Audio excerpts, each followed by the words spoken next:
When emergency first responders were overwhelmed by Los Angeles County's most destructive fire yet, a band of surfers, along with their neighbors and friends, stepped up to defend their home turf in Malibu. Their devotion to home drove them to show up for their community during the fire and for years afterward. And now, a model they call the Community Brigade program could change everything, leading to more lives and more homes saved during the increasing wildfires across not just California, but the world. Join reporter Adriana Cargill from KCRW, NPR's All Things Considered, Crooked Media, and more, as she investigates a wildfire story that is not depressing, but is, in fact, a clear hope for the future. Listen now to Sandcastles, an award-winning podcast about home, how we create it, and why we fight so hard for it.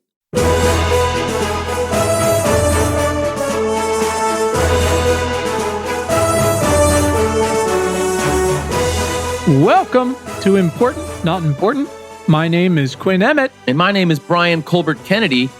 Yep, and this is science for people who give a shit. Yeah, it is. We give you the tools that you need to fight for a better future for everyone, the context straight from the smartest people on Earth, and the action steps that you can take to support them. Correct.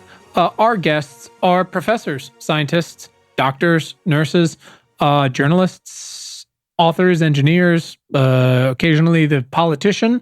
It's trying to do good in the world, activists, educators, CEOs, investors, astronauts, even a reverend. I was going to add author, but you said author. This is your friendly reminder that you can send questions, thoughts, and feedback to us on Twitter by using our favorite Twitter handle, Important Not Imp. Just looking for a few more characters there, Twitter. Thanks. Or email us at questions@importantnotimportant.com. Correct. You can also join tens of thousands of other folks and subscribe to our free weekly newsletter at importantnotimportant.com. That's right. Brian, this week's episode, what a great conversation all the way from across the pond, despite fucking daylight savings trying to ruin it. We are asking, hey, Brian, how safe is your data? And can your wine fridge take down a democracy? Not safe and yes, I think. Yep, the answers to those for questions. sure. And not in the way you think. No. Our guest is Dr. Carissa Véliz, author of Privacy is Power and professor at the University of Oxford. That's right. And she's super great. And boy, did she put up with a lot of your going, really? All right. I feel like you're a bit much. No, but I mean, it was probably applicable in this one though, right? There was just a lot of like woes and whats. When I was but like, they were genuine. Tell us how bad it is. And she goes, okay. So when you wake up and you're just like, oh shit, that's where we're starting? Great. Honestly, get ready for this episode, everybody. It's good, but she's optimistic. That's always great. When someone is that deep and she's optimistic and she's like, no, this is how to fix things. That's my people. I'm in. Yeah, that is truly inspirational. When was the last time you were optimistic about anything? I don't know. Let's just listen to this episode. Was it when I made you get up at 7:30 in the morning to do this? I mean, it didn't sound like it. Happy to do it. Let's go talk to the good doctor. Let's do it. All right.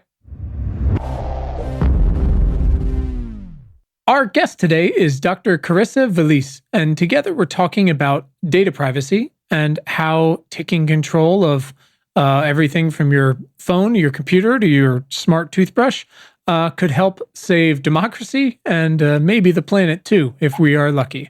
Dr. Véliz, welcome. Thank you so much for having me. Absolutely. We feel very lucky to have you on the mic today. Yes, we do. Doctor, if you could just give everybody a little brief intro of who you are and what you do. Sure. My name is Carissa Véliz, and I'm an associate professor at the Institute for Ethics in AI at the University of Oxford. And I work in digital ethics, more specifically the ethics of AI. And in particular, lately I've been researching a lot about privacy, and I wrote this book called Privacy is Power, which was selected as one of the best books of 2020 by The Economist.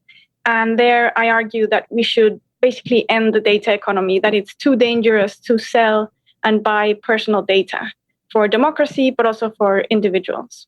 It seems like it's time for someone to make that argument, considering where everything has gone. It's time for someone to say it. So we're very thankful you have. I've read the book. I loved it. I'm excited to dig into it today.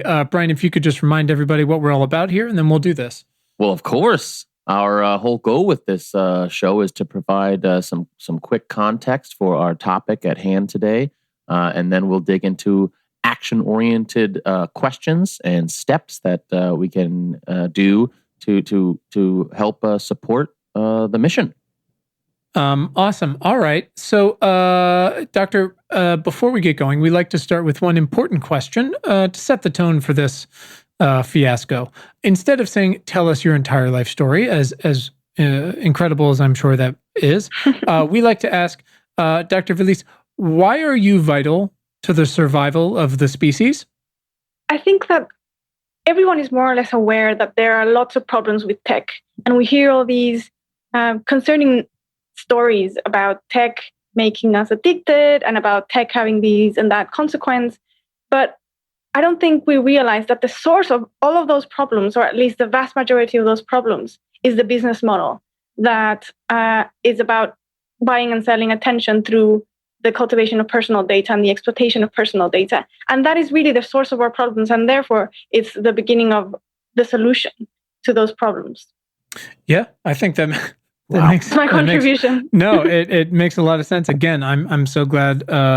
It seems like there's a lot of folks that are standing up and doing it, but it feels like this book and everything you're doing around it is going to help open a lot of eyes, certainly. So I'm just going to just give everybody just a little quick context here, just some backstory of where we are and why we're talking about it, and then you can correct him, Doctor. Yep, and then you please just tell me all the different places, right. all the places I'm wrong. That's and just call me Carissa, please. That's fine. Oh, sure. Sorry. Sure. All right. So look, I was an early computer user. I'm how old am I, Brian? 38, something like that. I got on Prodigy when it first came out, and then AOL, the dial-up, and my parents told me I had half an hour of either TV or computer at night, and instant messenger, and you're on email, and then. I get to college and 9/11 happens and it's terrible. And then after 9/11, there are things like the Patriot Act, and in the name of national and global security, we're asked to, on one level, give up a little of our freedom so to be safer. Of course, they went a lot further than we thought, and so we really started surrendering a lot of data, and we've been voluntarily surrendering our data since again, if you're about my age, since you got one of those elusive Gmail invites back in the day, back when it was invite only, right? Or when Facebook finally reached your college campus, your university campus, and you started adding friends. And since we started hitting the like button when I was all over the internet and using Google Maps and Chrome and YouTube, and we don't really pay for any of that stuff consciously, not with our cash. But with our privacy. And you probably don't pay anything to someone like Google or Facebook or some of these new companies, unless you're someone who's buying those ads yourself. And yet, those are two of the most profitable companies in the history of the planet. And so we've put your data and my data and all of our data together, and that's a key, in the hands of companies like these whose entire bottom lines, right, are dependent on selling that data, anonymized, however they say it might be, for advertising, and to governments who claim to use it to protect us. But to some who are standing up, like Dr. Véliz, this is not advertising. It's a form of surveillance. And it's amazing how powerful words can be, and that we use them in the way that they can be most effective, how we frame things. Storytelling is more important than ever right now. And that involves, just like the beginning of Dr. Véliz's book, Carissa's book, talking about that there's data, you're being tracked from the moment you woke up in your password vault app, in everything you use, in every program you sign up for, and almost every device that you buy. And it used to be just clicks, and it's understandable if you think it's just clicks still, but it's not anymore. It's everywhere, from your GPS to your IP address to listening to viewing.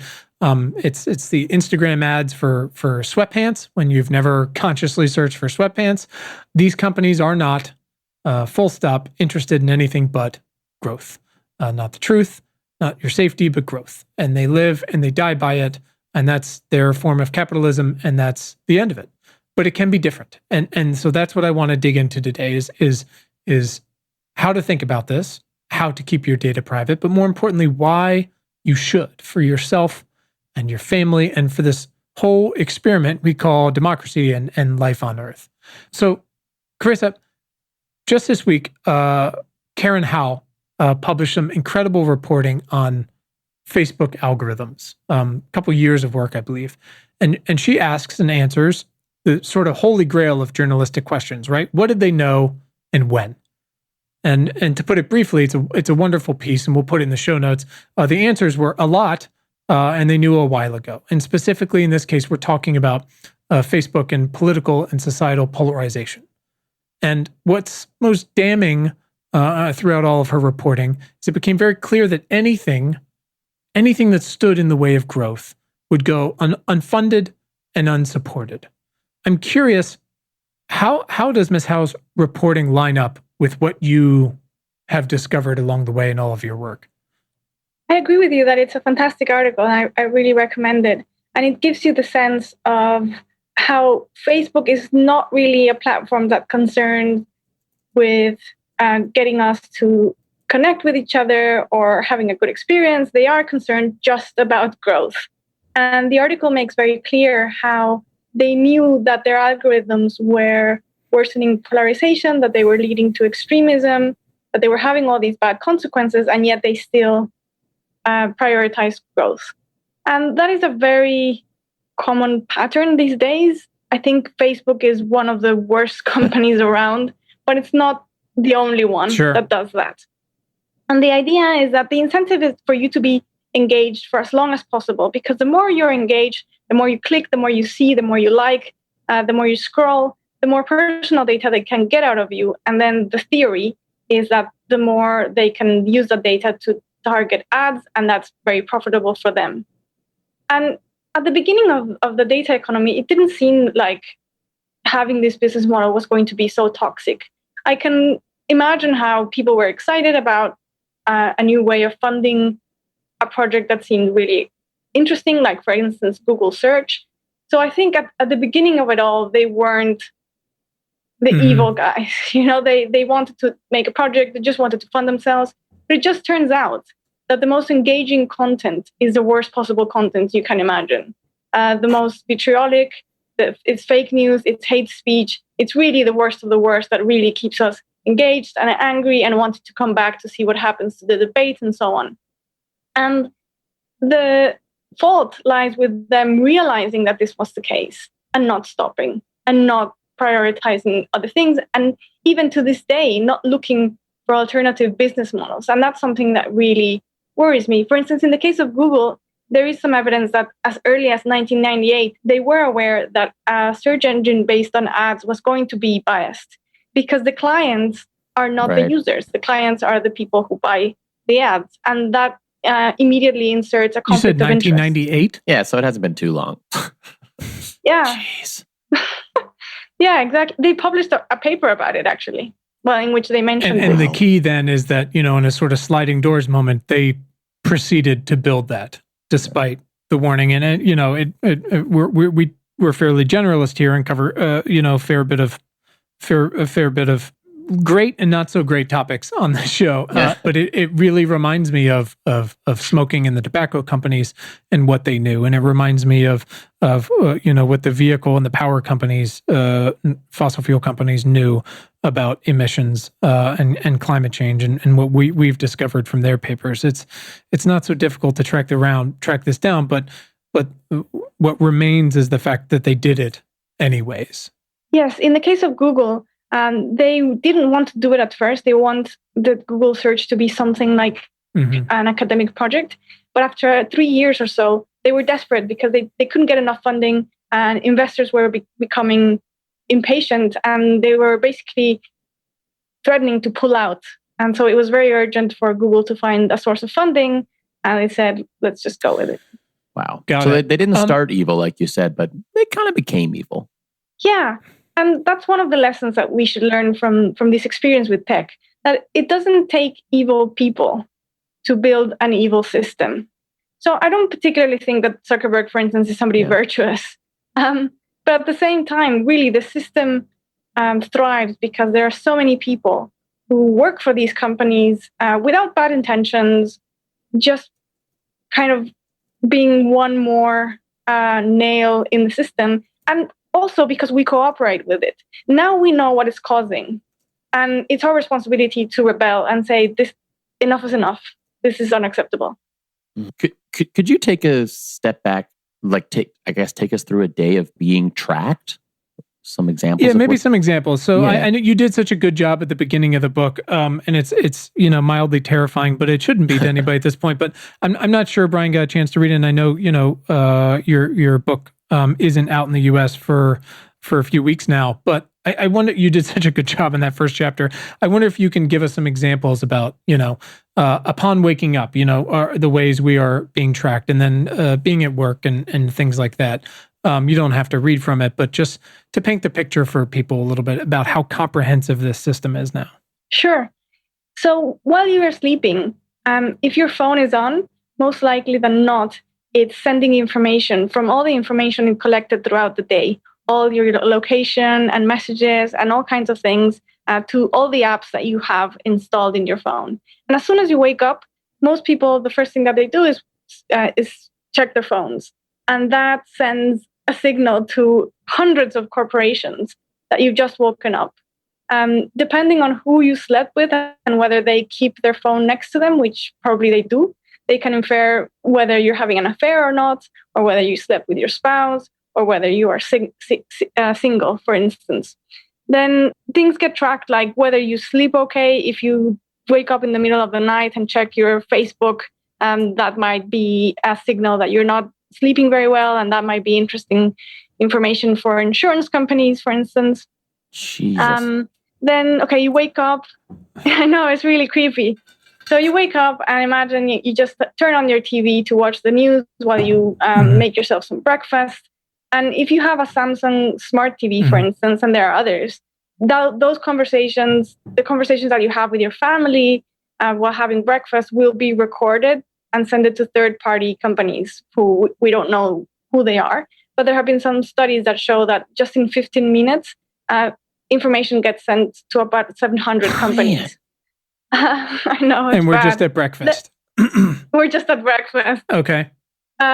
So then you go to work and you hop on your car. And if you have a smart car, it's tracking all kinds of things. It's tracking not only where you go and whether you drive fast or not, which again is information that is important for insurance companies, but it's also tracking things like your weight. So the seat in your car is tracking your weight. Again, these insurance companies might be interested in knowing whether you're gaining weight or you're losing weight. And things like the music you listen to, bankers are buying this information to try to ascertain what your mood is. And maybe, if you're listening to music that is correlated with depression, then there might be doubts about whether you'll be able to pay a loan back if you're feeling depressed. And it just goes on and on. I mean, it's non-stopping. You go into a store and there might be cameras that are using facial recognition. They might be trying to assess your emotions, exactly where you stop in the store. And there's a technology that I find particularly creepy called audio beacons. And that's, so imagine that you were listening to the TV in the morning and there was an ad there for, I don't know, a product you want, some shoes or something. Yeah, some really soft slippers maybe. Yeah, exactly. And then you search for that on your phone and then you decide to buy it in your local shop. When you go into the shop, there might be music in the background, and that music is going to emit these audio beacons that you can't hear, but your phone picks up. And that way, the company can know that you saw that ad in the morning on TV because your phone was there. Then you looked up the product on your phone, and then you bought it at the store. And that gives them information as to how accurate and how effective their ads are. So that's in essence tracking all your devices. So that last part is a joke, right? That is insane. I wish. Holy it is cow. Insane. I don't want to spend too much. I feel like we could spend hours digging into each of the particular things you just went over, and I'm pretty sure we're only at like 10 a.m. at this point in your timeline. But for instance, for that one, for audio beacons, how widespread is the use of that technology? It's unclear because it's not like companies are broadcasting this information. So it just comes out when something bad happens or when there's some investigative journalism going on. So it's really unclear. But my sense is that it happens often enough that you probably encounter it at least, say, once a day if the pandemic wasn't going on, if you were just going around your normal day and going in and out of shops and supermarkets and so on. Like most people in most countries, you would. That's my guess, but it's just a guess. Sure. Wow. Okay. And then, speaking of the pandemic, one of the things was, again, to kind of finish painting this picture, a lot of folks, everybody had to, everyone who was able to, let me put it that way, most white collar folks were sent to work from home. And a lot of folks confronted the fact that they didn't have a lot of work from home gear. And so maybe companies, if you work for a company, stepped up and said, okay, we'll get you a monitor, we'll get you a computer for home or this or this.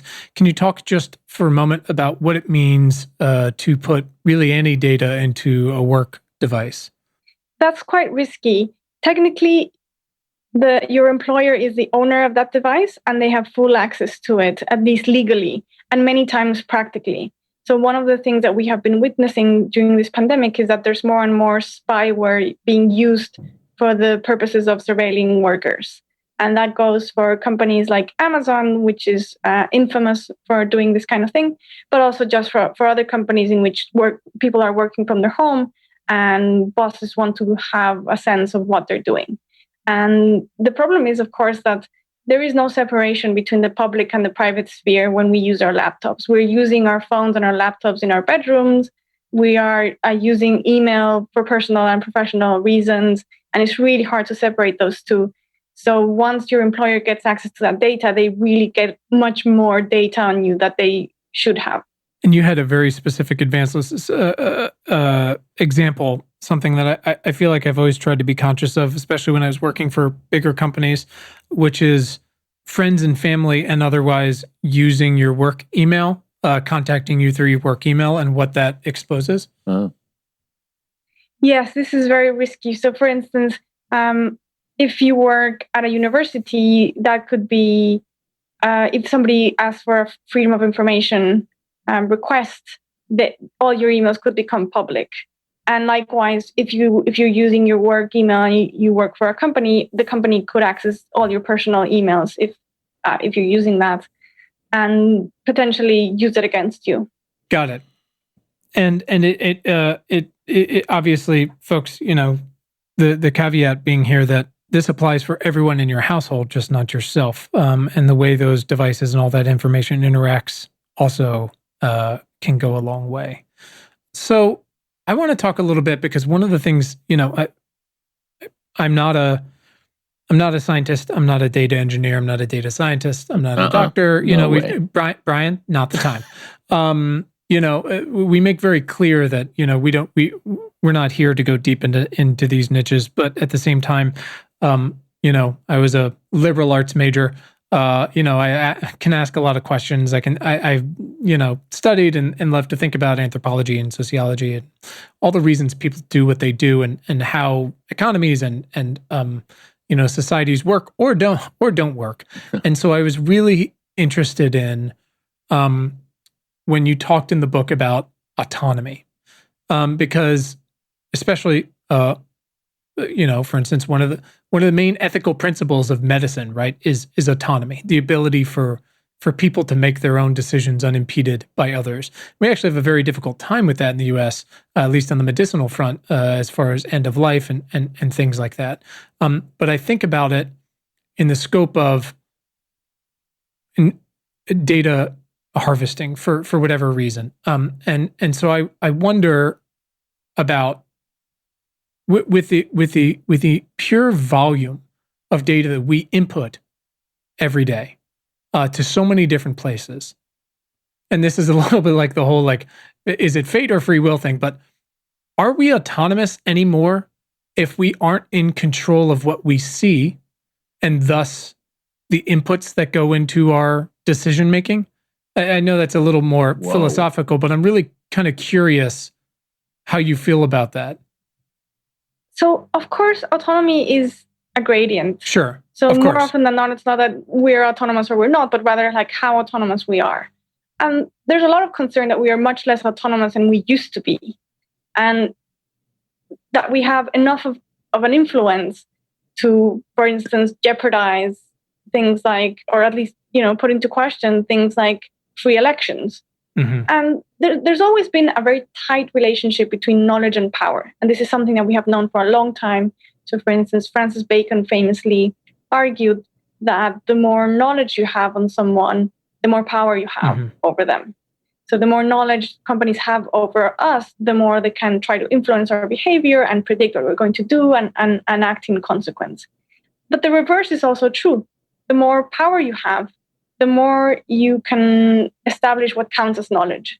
So, for instance, Google knows a lot about you, and they get to decide what counts as knowledge about you. So imagine that you may have, I don't know, a BA, but you might be categorized as somebody who didn't finish high school by a mistake. Mm-hmm. And there's no way you can correct that mistake. There's no way you can know about that mistake. And yet you will be treated as if you didn't finish high school. So the ads that you will see will not be for high-paying jobs. And the kind of opportunities that you get will be according to that mistake. And another way in which our autonomy is being jeopardized is that when we look at our screens, when we go and look at Facebook and Twitter and even the news, we have the feeling that we are seeing a representation of the world out there and that we are becoming informed in order to act according to reality. But in fact, many times, even most of the times online, you are not seeing a representation of the world outside. You are seeing a reflection of yourself, or at least you are seeing what other companies think about you.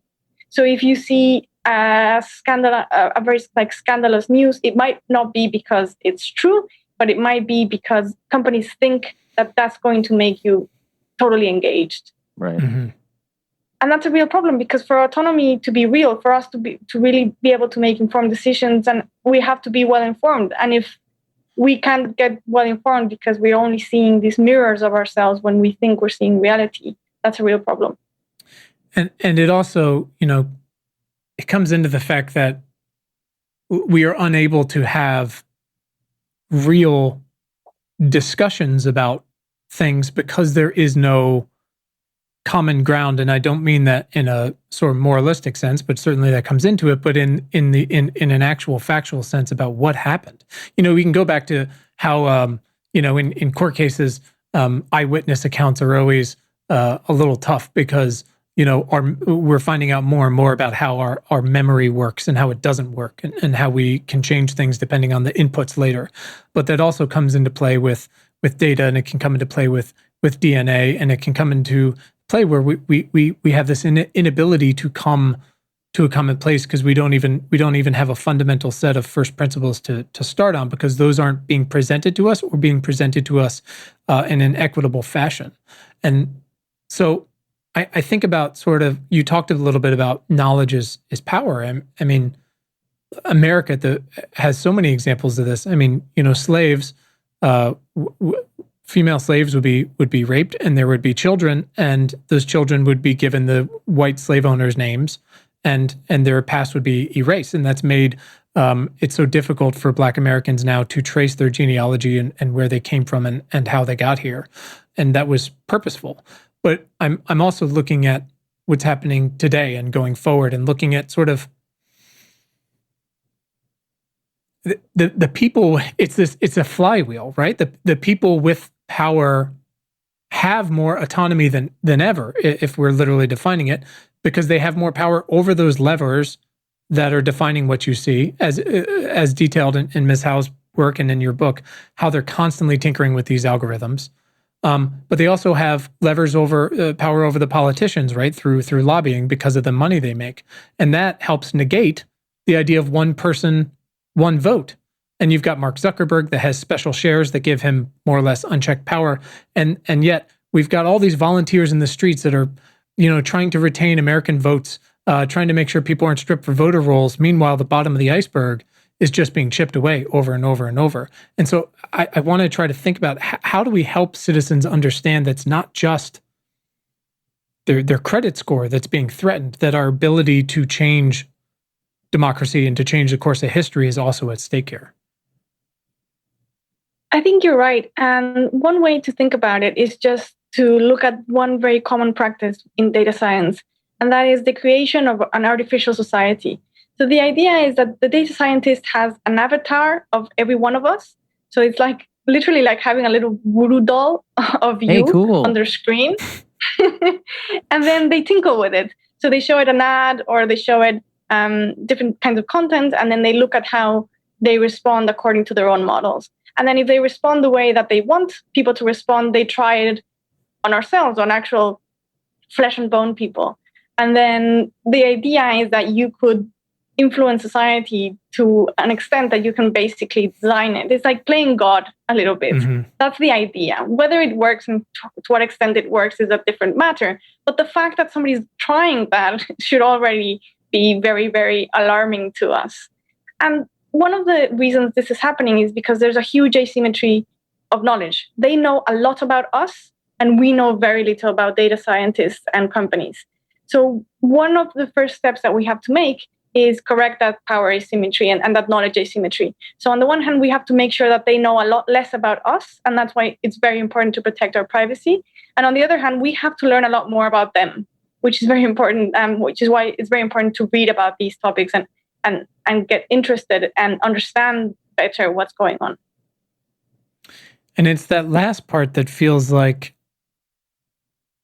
might actually be the most difficult. I mean, so Google just fired in a row their top 2 AI ethics researchers, both of whom identify as women. And the next week, they launched a device that uses radar to track your movements in bed. And I mean, it's like next to, the Facebook portal or whatever they call it with the camera in your kitchen. I mean, just no, thank you. No, thank you. And they said that, they're like, the data won't be used for advertising, which is the same thing they said when they bought Nest, and that wouldn't be used for data harvesting. But the ethical questions around these devices and how these companies don't ask for permission, they ask for forgiveness, and then they don't care if they get it. And the questions about the data that they input and are on the receiving end of, there's so many questions. They're so numerous and so powerful and necessary that we need women like that. We need people like that, especially inclusive voices, the world's best, thinking about this and working on it. But I almost feel at this point as if, it's just like when people say the market will fix everything. Like, these companies are not going to regulate themselves. How can we trust them with this sort of research? It's like when an agribusiness, does research on pesticides. Their business models are so very clearly diametrically opposed with the work that needs to be done. So as much as I feel like every company from a startup to a market leader needs some sort of chief liberal arts major question asker, I wonder how effective those people can be and how that can be, and what your thoughts are on the ways that we can actually get inside these companies and their practices and their black boxes. Do you see a way into that? Absolutely. I'm actually very optimistic. Oh, thank God. God, we need some of that around. Jesus. We just have to look at history. We've been able to regulate every big industry that has ever come our way, including the first ones that took us by surprise. It wasn't particularly easy to regulate someone like the people who created the railroads.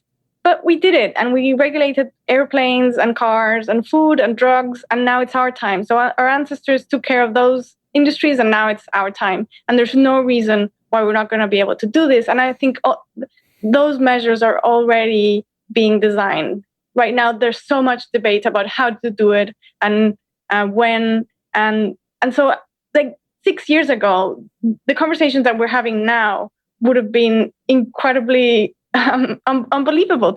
Just like conversations about regulating Rockefeller in its time were like, at the beginning, were like unthinkable.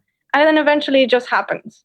Yeah, I hope so. It's just like since those times, there's so much, at least in the American system, especially in the American system, there's so much money in politics, and decisions like Citizens United have made, a company equals a person equals a vote, and the dark money that's involved is just, it's immeasurable. It's incredible how much is in there. When you look at, the folks that were voting against our new Secretary of the Interior, the first Indigenous person to hold a secretary position in a cabinet, and how much oil and gas money they're getting.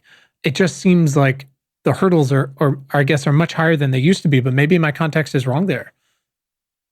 I think you're right. You're right. We have more obstacles in a sense, at least in two ways. Yes, there's more money in politics. And on the other hand, these companies are much more opaque than railroads. It's easy to see railroads and what they're doing. It's not easy to see data. However, we have some things that are less difficult than they used to be. For one thing, we've already regulated big companies before, so it's not our first time, and that matters.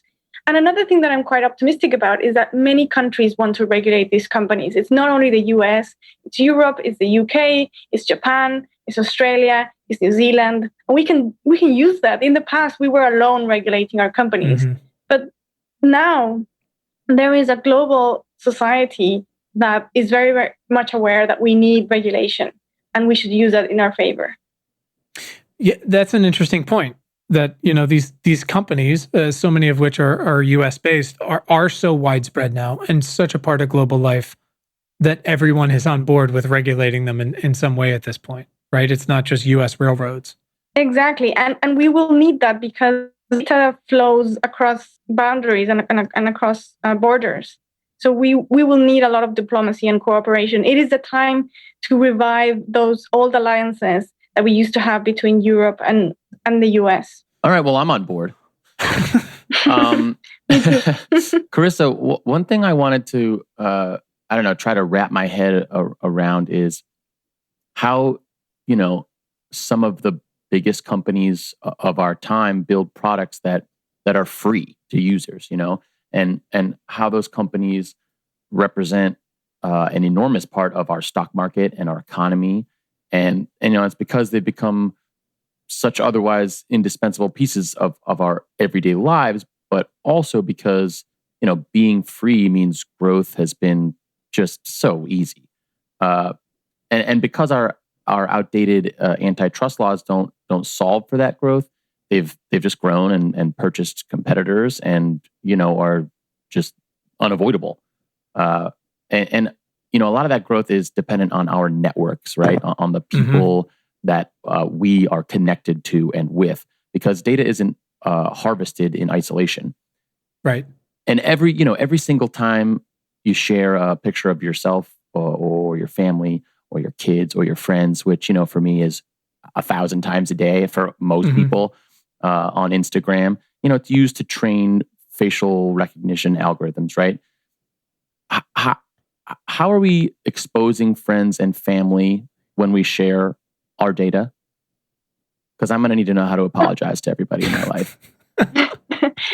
One of the things I argue in the book is that it's a mistake to think about privacy as an individual thing. Yes, it is about personal data, but it's also about collective data. So every time you expose your location, you're exposing things about your neighbors, the people you live with, the people you work with. Every time you expose your genetic data, you're exposing your parents, your siblings, your kids, your very distant kin. So every time you expose yourself, you expose other people as well. And that can mean any host of things. So it can mean, for instance, there have been cases in which genetic data donated by people has been used to deport someone or to, in very questionable ways. Yeah. It can mean that somebody gets their life insurance denied because of a genetic test that they didn't even do themselves. It can have all kinds of consequences. And many times you don't know what other people have as vulnerabilities. So you might take a picture and there might be somebody in the background and you publish it online. And it turns out that person is running away from an abuser, for instance. And you have no way of knowing that. So we should err on the side of caution always. And throw our phones in the trash can. Got it. That would be nice. But at the very least, not upload pictures without asking for consent. So, despite all of that, I can still understand how folks have a hard time, and sometimes they don't want to. You know, if they enjoy putting their kids on Instagram to share with friends and family, right? Especially during a pandemic when we're disconnected. But at the same time, I can understand, because it seems a little futuristic still somehow, to go from I bought one of those cool smart fridges that shows you on the inside what food you're out of, to Cambridge Analytics and Myanmar, and the state is using facial recognition against me as I protest an election. There goes democracy, right? It's one thing to talk about how terrible it is when an algorithm doesn't show the same well-paying job, like you were saying, to Black Americans as whites, or how parole apps get misused by their creators. But there's the broader, more dangerous consequences of this facade of privacy.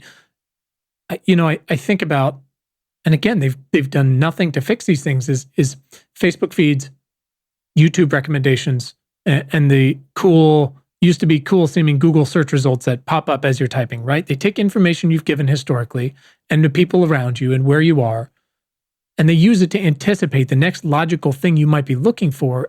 And sometimes that can result in some pretty dark stuff. I mean, we've seen that happen with YouTube and Facebook groups from QAnon. And then all of a sudden it's misinformation or it's disinformation about elections or the pandemic, your health, right? Protection and treatments and vaccines. I guess I'm curious, and I know it's different everywhere because everywhere has different laws, of course, around this stuff, but how have we not made it imperative that users' health and life is protected? I guess, how did we let it get this far? So partly it was just not realizing what was happening. I think Brian mentioned this, or maybe it was you, Quinn, a few moments ago, about how our litmus test for whether something is a monopoly failed us. So typically our litmus test is if a company can increase their prices and not lose customers, that's kind of dodgy and we should look into it. But of course, these companies are supposedly free, so that doesn't apply. And of course, the general principle should be when a company create some kind of abusive conditions, whether it's higher price or giving up too much data or something else, and they don't lose customers, that's what's suspicious and we should look into it. So it was partly just naivete and not realizing what was going on and not wanting to realize. Partly it was that governments wanted to spy on people and figured that they could literally make a data, and that would help them keep citizens safe. Now, it turns out that kind of data doesn't actually help prevent things like terrorism. And now they're realizing that, on the other hand, it's a huge risk for national security. Here are a couple of examples just to show this point. Maybe a year ago, the New York Times published an article in which two journalists who were not very tech savvy to find out the location of the president of the United States. And this was through data that is easily accessible by buying it from data brokers, and they figured out who had the phone of a Secret Service agent because they just correlated the president's schedule with this phone, and then they figured out where the president was.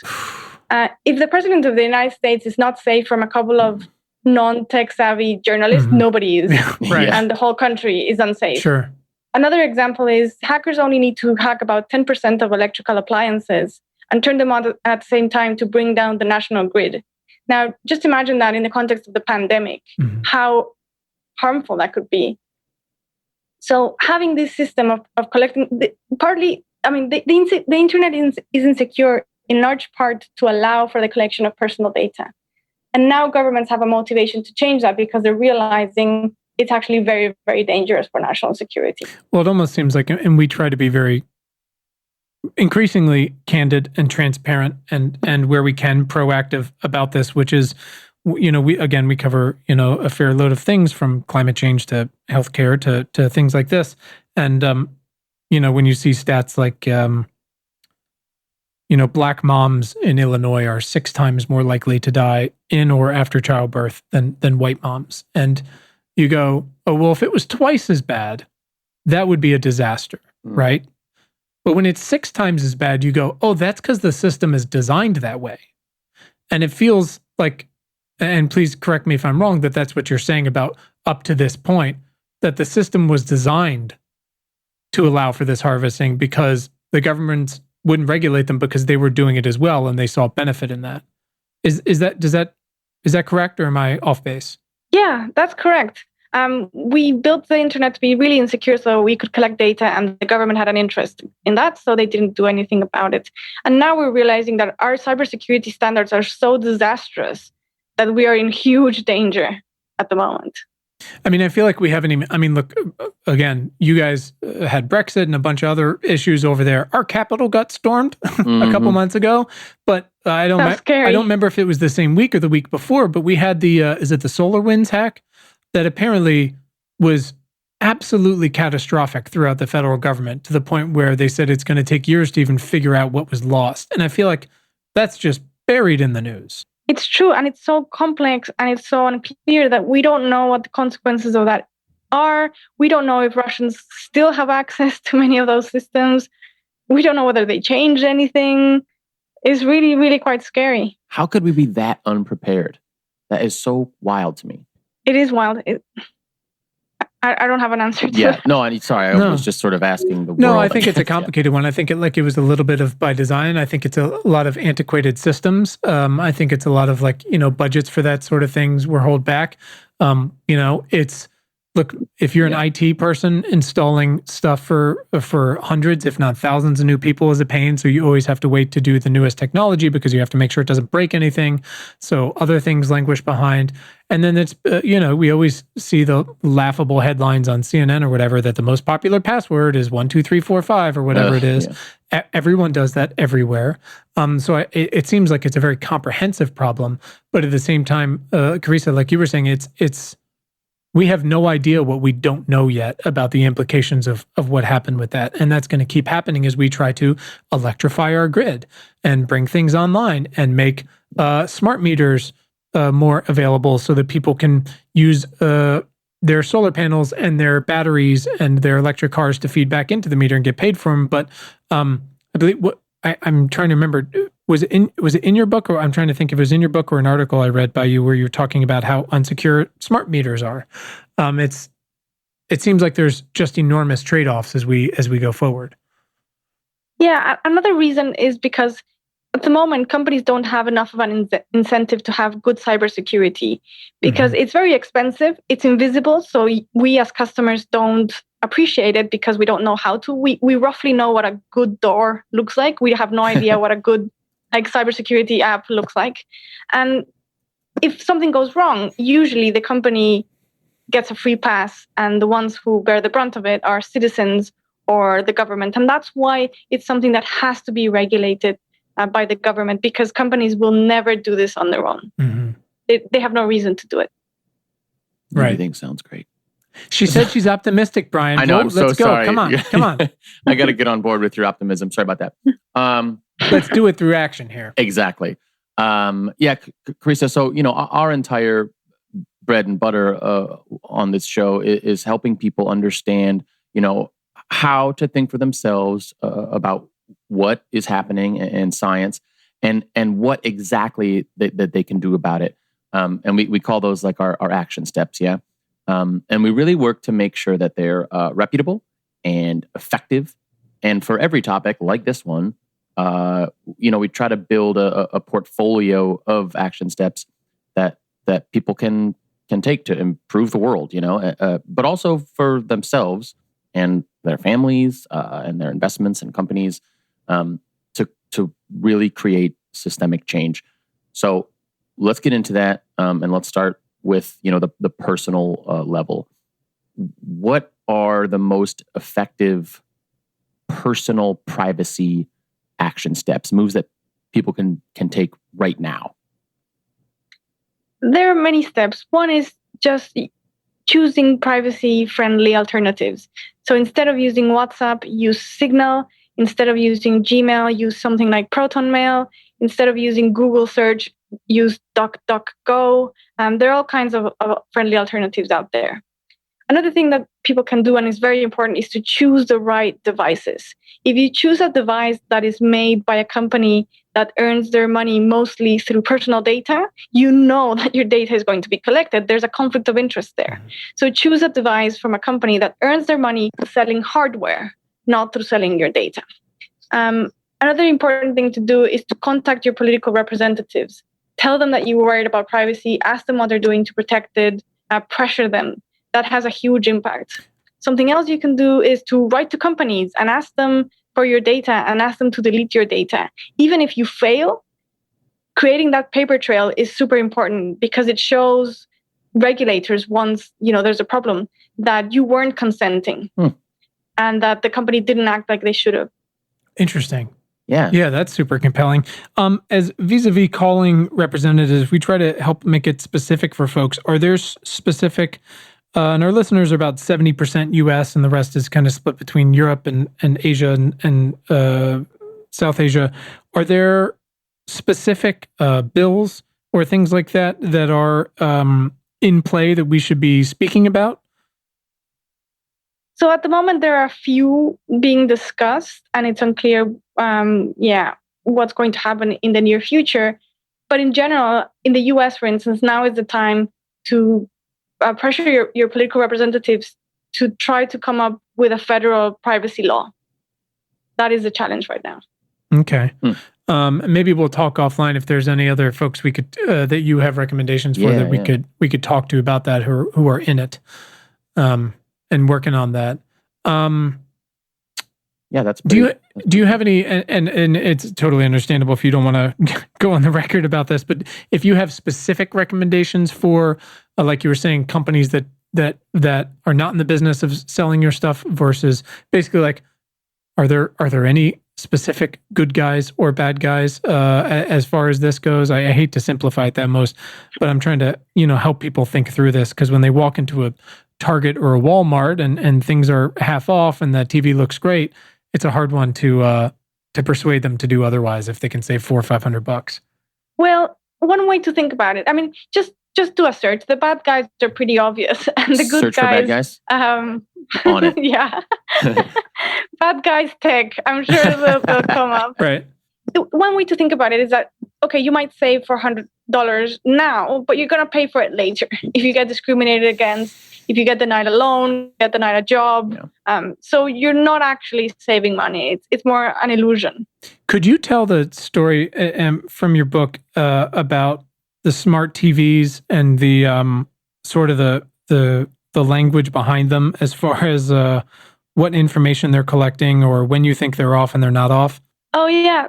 So the privacy policy of the Samsung TV was pretty chilling. It says something to the effect that you shouldn't have private conversations in front of your TV if you don't want them sent to third parties, which of course is ridiculous because your TV is usually in the middle of your house. Was that what you had in mind? Yeah. I mean, because, we hear these stories about, Alexa was listening and it turns out these people were manually listening so they could train it, and they were listening to private conversations, or they were listening to sex or fights or whatever it might be, or domestic violence. And then, they'll backtrack and say like, we're not going to let those people do it anymore. It'll be automated, or only certain people have privileges. And then I believe it actually even happened with Apple with their smart speakers. But like you said, not everyone has those.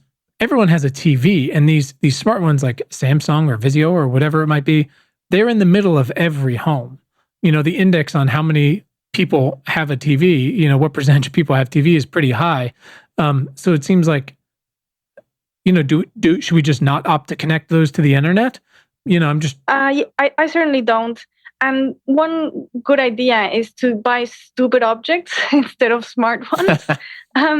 So I go into stores and I just ask, like, I want something that's not connected to the internet. Where's your oldest, worst thing? That's what I want. Basically, what's your stupidest object? Yeah, exactly. What's your, exactly. Like, are you on a tin can with a string right, calling us? I love this. This is incredible. Yeah, I think it makes sense. Let me ask you this. Is there places where these companies are doing good with our data? Is there examples out there of places that have used this in an effective way, either individually or for the public good, where the trade-offs are worth it? Because I can't imagine there's situations where there aren't trade-offs. But you seem so optimistic about being able to control them and regulate them and make this work and give us more of our data and look at more of what these companies can do. Is there anyone out there? We just had this conversation with two incredible guys who are working on the new global.health project, and it's supported by Johns Hopkins and Oxford and Harvard and Northeastern, and Google.org is paying for a bunch of it and things like that. And they're trying to build as many COVID records as they can to try to understand how this thing really works across demographics and DNA and what we can do going forward for COVID, but also for future infectious disease work, because we've done kind of a poor job with that. And you want to cheer for a project like that. And I do, but, I also ask them, how do you solve for trust from the beginning because of how people feel and because so many of these companies and projects aren't trustworthy? Where are the good examples, and are there any? So a few good examples are companies like DuckDuckGo that manage to offer a really good search, and they don't collect your data and they don't use it for marketing. Another really good example is Signal, but Signal is a non-profit, so they don't collect your data. In terms of cases in which companies do collect your data, but it's justified and they use it in a good way, it's very hard to know, because at the moment it's just the data economy is all over the place. So whenever you give your data, there's a risk that it's going to end up in the wrong hands. So I think it would be much easier for companies to have a good use of the data if we banned selling data, and if we banned personalized content, and if we banned many of the practices that we have today. If it wasn't profitable to collect your personal data, then companies would only collect it when they need it, and they would use it for good purposes, because otherwise it's a liability to them. That seems to make sense. It's the selling mechanism. Right. That's really the crutch of this thing. It seems like, it's Facebook taking, Apple turning on the new disclaimers they made every app put out with iOS 14, and Facebook taking out, New York Times ads and putting out their own disclaimer saying, well, this is going to hurt small businesses. They're not going to give this thing up willingly. No, not at all. And as long as we allow for personal data to be bought and sold, we create the wrong incentives, at least two of them. We create the incentive of companies collecting more data than they need, and that is hugely dangerous for national security and for individuals. And we create the incentive for them to sell it to the highest bidder, who is often not the institution or person with the best interest at heart. All right. Well, that clarifies things. Wild. Carissa, it's been we've probably kept you for pretty close to as long as you need to be here. So first of all, thank you so very much. I'm glad that we were able to make this happen today. Sorry about the confusion. It's Brian's fault. Please just blame everything on me. Always Brian. He's a big supporter. No, he's a big fan of daylight savings, and it's not pretty. It's not great. But we would love to ask you. We have a few little last questions we ask everybody. Does that sound okay? Sure. Okay. Carissa, when was the first time in your life when you realized you had the power of change or the power to do something meaningful? Maybe it was when I was teaching kids and especially adults to read. That seemed incredibly powerful. To learn that an adult wasn't able to take the bus because they couldn't read the signs was just such an eye-opener for me. Mm-hmm. And to be able to teach a person to read seemed kind of magic. That's incredible. That's awesome. I love that. Doctor, who is someone in your life that's positively impacted your work in the past 6 months? In the past 6 months? You can't say Brian, so just skip over that one. I know, right at the top of your list. You got to pick somebody else. Yeah. I really enjoyed Christopher Wiley's book, Mindfuck. I thought that was very interesting, and it explains with a lot of detail what happened with Cambridge Analytica. Another book that I highly recommend about these topics that I read more or less recently was Edward Snowden's autobiography. Yeah, boy, did he set off quite the chain of events here. Yeah. Wow. There's so much we wouldn't know without that. I've had Mindfuck on my list for a while. Do you feel like it's still pretty relevant to what we're going through now? Understanding what happened then? Yeah, for sure. Even though Cambridge Analytica doesn't exist anymore, there are about 300 firms that are very similar that are still doing what they do. Wow. That's awesome. Thank you. Brian, bring it home. Bring it on home. Hey, this is a really great one. I love this, especially when somebody has such a high pressure, so much to think about all the time for everybody else. What do you do for yourself when you feel overwhelmed? What is your self-care? I go out to walk and I read novels. That's pretty great. Those are two great ones. Holy cow. And then now I think we love this question. I think you just answered it, unless there's another one you want to throw on. But we have a little collection of books that we have online that everybody can access to to purchase if they want books that our guests recommend. You obviously just mentioned 2. Anything else that you've read recently that's changed your thinking in some way, or was about a topic you hadn't considered before? I more or less recently read Maya Angelou's "I Know Why the Caged Bird Sings." It's not about tech at all. Oh, that's okay. but it's one of those books that really left a mark. That's awesome. That's an awesome. Incredible recommendation. Doctor, where can our listeners follow you online? Mostly on Twitter. My Twitter is just my name, Carissa Véliz, and I rant. Perfect. That's awesome. Doctor, we can't thank you enough for your time today and for all the work you're putting into to make this something that is understood better and at the same time actionable, so that we can start to turn this ship around before it gets even more out of hand. We really do appreciate it. So thank you so much for coming on and for all that you do. My pleasure. Thank you so much for the invitation. Thanks to our incredible guest today, and thanks to all of you for tuning in. We hope this episode has made your commute or awesome workout or dishwashing or fucking dog walking late at night that much more pleasant. As a reminder, please subscribe to our free email newsletter at importantnotimportant.com. It is all the news most vital to our survival as a species. And you can follow us all over the internet. You can find us on Twitter at importantnotimp. Just so weird. Also on Facebook and Instagram at Important Not Important. Pinterest and Tumblr, the same thing. So check us out, follow us, share us, like us. You know the deal. And please subscribe to our show wherever you listen to things like this. And if you're really fucking awesome, rate us on Apple Podcasts. Keep the lights on. Thanks. please. And you can find the show notes from today right in your little podcast player and at our website, importantnotimportant.com. Thanks to the very awesome Tim Blaine for our jammin' music, to all of you for listening, and finally, most importantly, to our moms for making us. Have a great day. Thanks, guys.